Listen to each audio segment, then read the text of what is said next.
ಉತ್ಸಾಹಿ ಯುವಕರು, ಸಮಾಜ ಸೇವಕರು, ವಕೀಲರು ಹಾಗೂ ಸಂಪನ್ಮೂಲ ವ್ಯಕ್ತಿಗಳಾದ ಹನುಮಂತಪ್ಪ ಗದುಗಿನ ಇವರ ಪ್ರತಿಭೆಗೆ ಒಲಿದು ಬಂದ ಮತ್ತೊಂದು ಪ್ರಶಸ್ತಿ.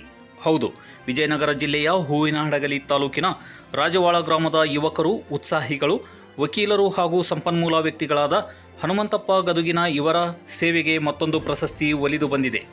ಚಿಕ್ಕ ವಯಸ್ಸಿನಿಂದಲೂ ಹಲವಾರು ಕ್ಷೇತ್ರಗಳಲ್ಲಿ ತಮ್ಮನ್ನು ತಾವು ತೊಡಗಿಸಿಕೊಂಡು ಶಿಕ್ಷಕರಾಗಿ, ಉಪನ್ಯಾಸಕರಾಗಿ, ಮೋಟಿವೇಶನಲ್ ಸ್ಪೀಕರ್ ಆಗಿ ಸಮಾಜ ಕಲ್ಯಾಣ ಇಲಾಖೆಯು ಆಯೋಜಿಸಿದಂತಹ ಜನಜಾಗೃತಿ ಕಾರ್ಯಕ್ರಮದಲ್ಲಿ ಉಪನ್ಯಾಸಕರಾಗಿ ಭಾಗವಹಿಸಿ ಜನಸಾಮಾನ್ಯರಿಗೆ ದಲಿತ ದೌರ್ಜನ್ಯ ಕಾಯ್ದೆ ತಿದ್ದುಪಡಿ ಅಧಿನಿಯಮದ ಕಾನೂನು ಮಾಹಿತಿಯನ್ನು ನೀಡಿದ್ದಾರೆ.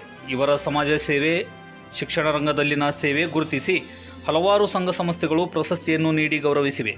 ಇದರ ಜೊತೆಗೆ ಈಗ ಮತ್ತೊಂದು ಪ್ರಶಸ್ತಿಯ ಗರಿಮೆಯನ್ನು ಸುಜ್ಞಾನ ವಿದ್ಯಾಪೀಠ ಸಂಸ್ಥೆಯು ಇವರ ಸೇವೆಯನ್ನು ಗುರುತಿಸಿ ರಾಜ್ಯ ಮಟ್ಟದ ಬಹುಮುಖ ಪ್ರತಿಭಾ ಸೇವಾರತ್ನ ಪ್ರಶಸ್ತಿಯನ್ನು ನೀಡಿ ಗೌರವಿಸಿತು. Nagaraj Lamani, bureau news, Vijayanagara.